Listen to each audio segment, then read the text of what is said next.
and being connected to source meant, and they changed it all around and got it all twisted in their mental.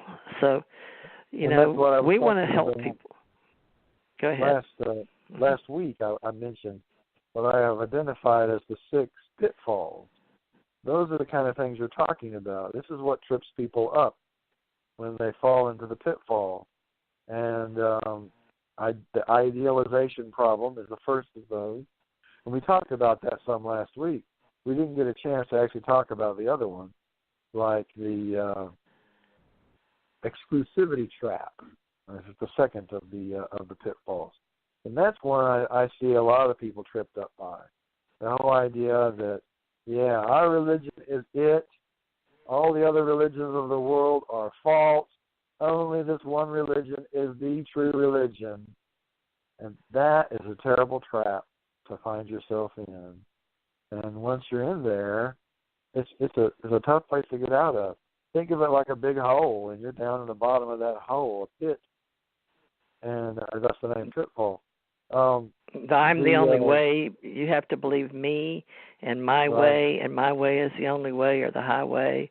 Exactly. I'm the only one that knows what's going on. I'm the only one that has and that's where they fall deep into it's a delusion that they are the only one with the only way and the only likes and dislikes, and they're the only important one that knows because they experienced this, that, and the other. And you can't do that, folks. You have to keep a very open mind and know that everybody feels the same way inside somewhere, that they know they want to be right.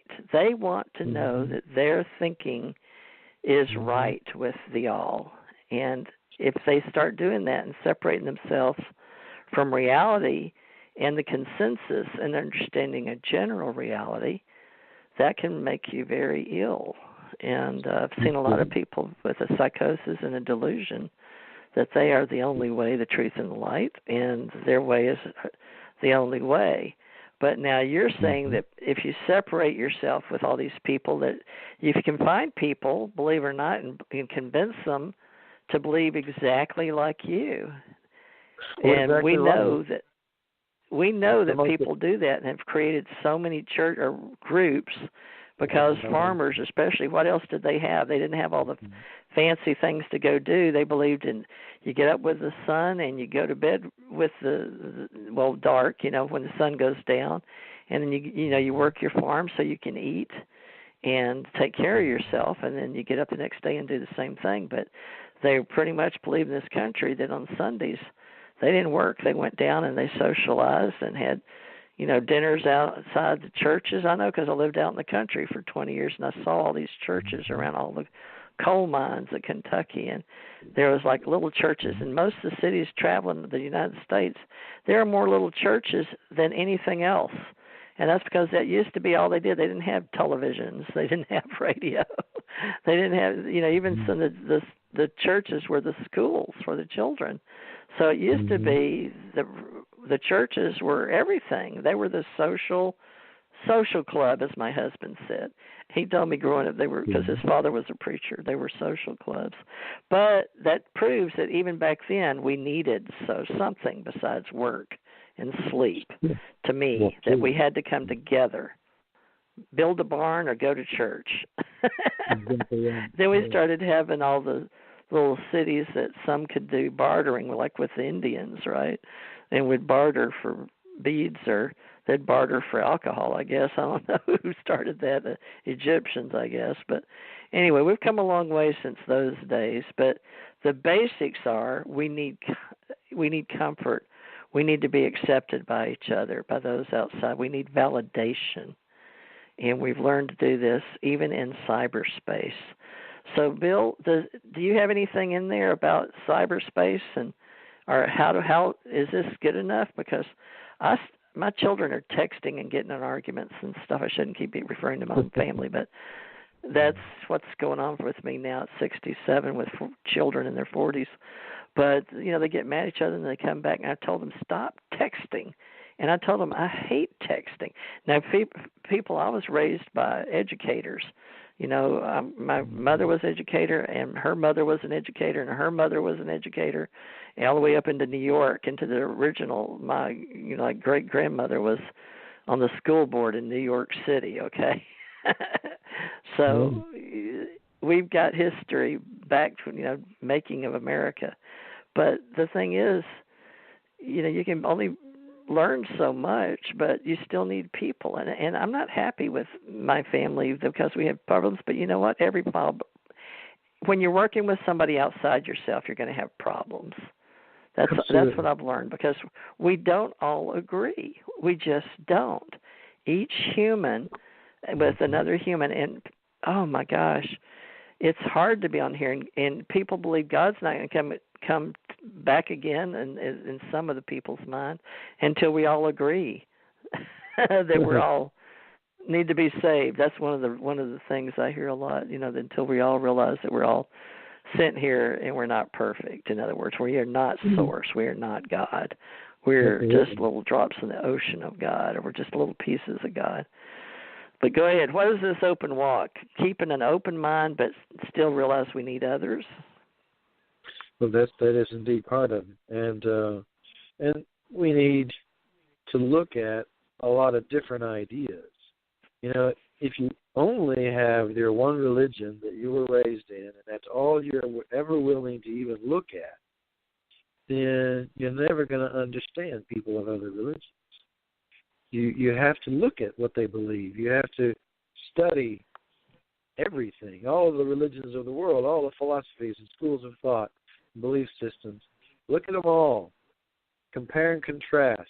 And when you do that, you'll find what I call the three discoveries. The three discoveries are: there will be differences, there will be similarities, and there will be commonalities. You're not going to find everything in common. You're not going to find everything is different either.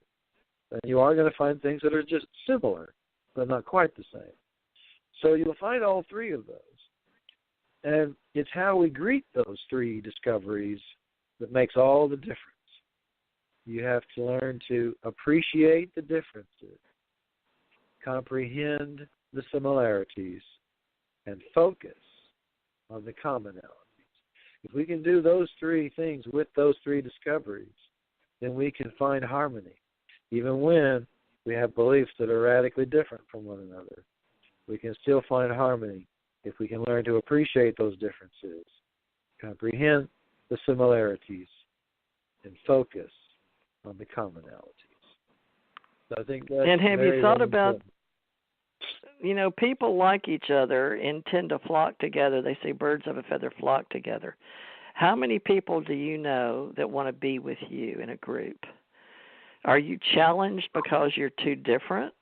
And we're all unique, but there's an arrangement that we can make and have agreements with each other, even if we're hybrids, meaning the offspring of two other distinct species. But, we can learn what is it that we can do together to make us better.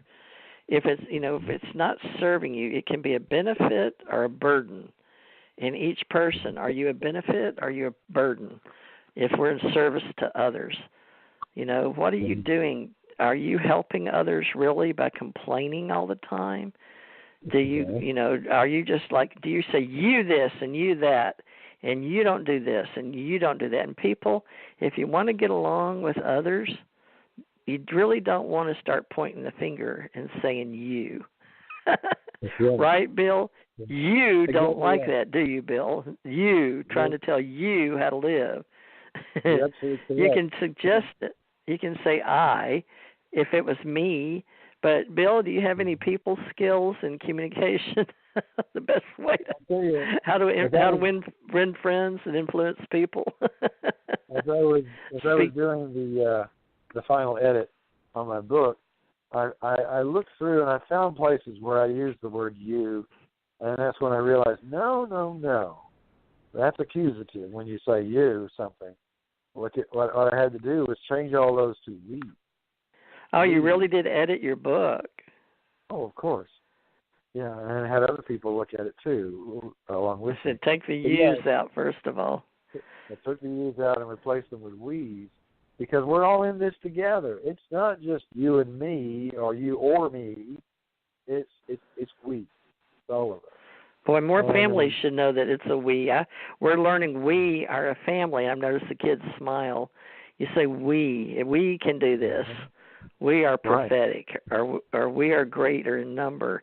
We will survive if we treat our species or in each genus a way to make sure that we have children that will procreate and keep our bloodline alive, our genes alive.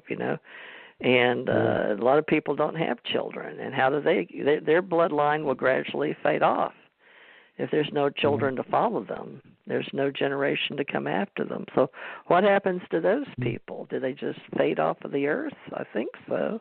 Yep. Unless their brothers or sisters have children. Go ahead. It's important for those folks to be creative. See, I've got no children. So it's part of the reason I'm creative. I'm producing lots and lots of art. I'm producing this writing. I'll be remembered after I'm gone for what I've written and for the art I've produced. So while I haven't produced an offspring, I have produced something that will hopefully have some kind of an impact. I hope it'll have a positive one. That is my goal, for the impact to be a positive music. I was creating books and putting them in the internet and cyberspace, and I've learned that a lot of my websites, I've had probably 300, 400 websites in my lifetime since, we went towards 2000, but they get flattened. And so all the information we read in cyberspace, we think it's going to be there forever. It's not. You hear it's going away, or you hear that it's being kept forever. But really, is it? Because you have to get into the certain places in space, and even those will be flattened. So, if we don't pay the money and keep our websites up and pay for the storage at which cost, it goes away. It falls off. I've had a lot of things just deleted. You become deleted like people. So the knowledge and the news out there, and that's sort of scary. Even our artwork. Go ahead. Back in 2007, I started publishing stuff online at a website called Tryon. And Tryon was around for quite a while, but they ultimately went out of business. And when they did, all the articles and all my art that I had published online with them, like you say, it all just disappeared. It all went away. And it was very disappointing because, it was actually a small source of income for me. They were a site that did what they call a pay per click. So for every time somebody would click on the article and look at it, they would give me a percentage of the advertising revenue that was the advertisements that were on that page. So there was one of my images of the name Psychedelic Dude that was, as the name suggests, a very psychedelic image, one of my fractal images.